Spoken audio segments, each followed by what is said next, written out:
Friends, welcome to English summary zone. Friends, आज के इस वीडियो में हम देखेंगे द सनशाइन कैट, जो कि लिखी है कमला दास ने। कमला दास एक इंडियन पोएट और नोवेलिस्ट है। उन्होंने अपने ज़्यादातर वर्क्स में पॉलिटिक्स और महिलाओं के अधिकारों के बारे में लिखा है। सनशाइन कैट इन्हीं के ए पोएम के कलेक्शन समर इन कलकत्ता से ली गई है। फ्रेंड्स, इस पोएम में उन्होंने प्रेम और लस्ट के बीच के डिफरेंस को बहुत ही अच्छी तरीके से दिखाया है। ये एक पर्सनल पोएम है। उन्होंने मेल डोमिनेटेड सोसाइटी में जो हेल्पलेस और फ्रस्ट्रेटेड वुमेन्स है उनकी स्थिति को दिखाया है। They did this to her, उन्होंने उसके साथ ऐसा किया। द मैन हु नो हर, जो पुरुष उसे जानते थे। द मैन शी लव्ड, और वह पुरुष जिससे वह प्यार करती थी। Who loved her not enough being selfish, बदले में वही पुरुष उससे प्यार नहीं करते थे और स्वार्थी हो जाते थे। फ्रेंड्स, इस पोएम में एक दुखी महिला के बारे में बताया गया है जो कि सच्चा प्यार पाना चाहती है लेकिन उसे नहीं मिलता। जिन लोगों से प्यार करती है या फिर जो लोग उसे जानते हैं उनके द्वारा सिर्फ उसके साथ सेक्सुअली दुर्व्यवहार और शोषण किया गया। Coward the husband who neither loved nor used her, और उसका एक डरपोक पति जो ना ही उसे प्यार करता था ना ही उसका यूज करता था। फ्रेंड्स, यहाँ पर यूज्ड का मतलब लव प्यार से है, यानी वे सिर्फ उसका शोषण करते थे। But was a ruthless watcher, लेकिन वे एक निर्दयी दर्शक की तरह थे। The band of cynics she turned to, cynics का मतलब होता है सनकी लोग, और वह एक सनकी लोगों के बैंड की तरफ मुड़ी। जब उसको उसके हस्बैंड से प्यार नहीं मिला तो वह अपने लवर्स की ओर देखती है। क्लिंगिंग टू देयर चेस्ट, और वह उनकी छाती से चिपकी हुई थी।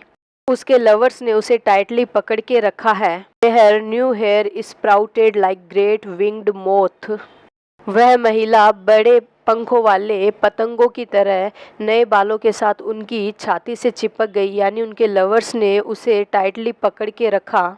Borrowing her face into their smell, उसके लवर्स की बॉडी की जो स्मेल थी उसमें उसने अपना चेहरा छिपा लिया। Their young lust to forget, और सच्चे प्यार की लालसा को भुलाने के लिए उसने अपने आप को उन लालचियों के सामने समर्पित कर दिया। टू फॉरगेट और to forget, and they said each of them I do not love, I can not love, वह उनकी लस्ट का सामना करती और उसे भूल जाती, क्योंकि वे सब यही कहते थे कि वह उससे प्यार नहीं करते हैं और ना ही वे उससे प्यार कर सकते हैं।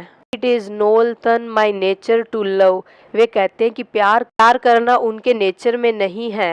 आई can be kind to you, लेकिन वे उसके प्रति सिर्फ दयालु हो सकते हैं। उसके सारे लवर्स भी उसके हस्बैंड की तरह ही है जो सिर्फ लस्ट के अलावा उसे कुछ नहीं दे सकते। They let her slide from peaks of sanity into a bed made soft with tears. Let her slide का मतलब है कि उसके प्रेमियों के मन में उसके लिए प्यार नहीं था बल्कि सिर्फ दिखावटी सहानुभूति थी। किसी ने भी उसकी भावनात्मक जरूरतों को नहीं समझा। उन सभी के चंगुल से मुक्त होने के बाद वह अपने बिस्तर पर गई।